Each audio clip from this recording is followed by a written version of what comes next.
আমি দেখি যে নোয়াখালীতে অনেক হাসপাতালে রিসিট কাটার পরেই তারা কিয়ামত করে ফেলে যে ডাক্তার কেন আসে না, আলট্রা করে দেয়। এবং দেখেন বিশাল একটা পাথর, আমি যদি দেখাই দেখেন এটা পাহাড়ের মতো। আসসালামু আলাইকুম, আমি doctor Saiful Islam Saif, consultant sonologist and intervention ultrasound specialist. আপনাদের সাথে আমি বিভিন্ন ধরনের আল্ট্রাসাউন্ডের কেস, ইন্টারভেনশনের কেস, ফিটালিকোর কেস শেয়ার করি। রিকোয়েস্ট একটাই, দয়া করে আপনারা দেখবেন এবং আপনাদের যারা পরিচিত আছে তাদের মধ্যে শেয়ার করবেন, কমেন্ট করবেন, তাহলে অন্যান্যরা দেখার সুযোগ পাবে। এবং আমি চাই যে আমার ভিডিওগুলো আপনাদের মধ্যে সচেতনতা তৈরি করুক। যারা নতুন করে শিখতে চায়, আমার ডাক্তার ছোট ভাই বোনেরা তারাও শিখতে পারবে। আমরা একটা কেস দেখাবো। এই রোগীটির মূলত প্যানক্রিয়াসে পাথর ছিল। আর কত বছর আগে এটা মুখ দিয়ে করা হয়েছে? 1.5 বছর আগে। ওনার এন্ডোস্কোপিক ভাবে মুখ দিয়ে এন্ডোস্কোপিক ভাবে ইয়ার ঢুকিয়ে হয়তো পাথর বের করার চেষ্টা করা হয়। পরবর্তীতে পাথর বের হয়েছে কিনা উনি বলতে পারে না, তবে একটা টিউব দিয়ে দেওয়া হয়। দুই সাইডে যে দাগের মতো যে ইয়ারা দেখা যায়, এটা টিউবটা। এটা একটা স্ট্যান্ড, যেটা যাতে প্যানক্রিয়াসের ড্রেনেজটা হয়, জন্য একটা টিউব এই প্যানক্রিয়াসের ভিতরে দিয়ে দেওয়া হয়েছে।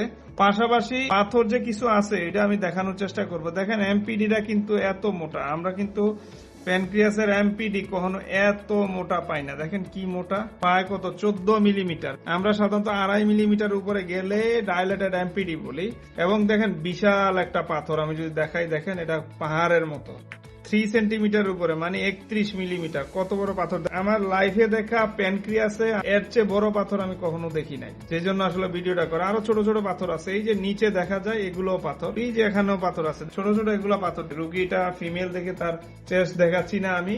আমার কথা আল্ট্রাসাউন্ড খুলে হেলাফেলা না, খালি আসলাম করে দিলাম হয়ে গেল, বিষয়টা এমন না। এটা আল্ট্রাসাউন্ড একটা গবেষণার বিষয়।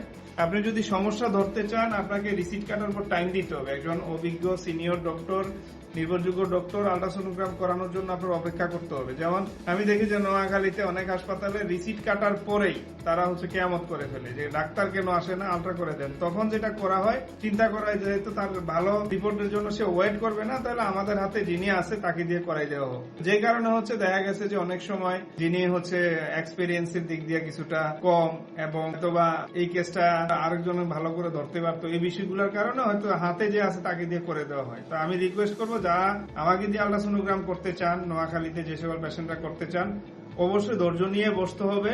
এবং যদি চান যেটা ভালো নির্ভরযোগ্য রিপোর্ট দরকার, অবশ্যই আমরা ভালো একজন ডক্টরের কাছে বা ভালো একটা প্রতিষ্ঠানে চিল্লাফাল্লা না করে সময় নিয়ে বসতে হবে। আমার কাছে তো আপনারা তো জানেন, ঢাকা, টাঙ্গাইল, বিভিন্ন জায়গা থেকে মানুষ 12 ঘন্টা, তারপরে 1 দিন 2 দিন জার্নি করেও আসে। এই আর কি, ভালো থাকবেন আপনার কাছে। Dark and dark, shine holography. Thank you,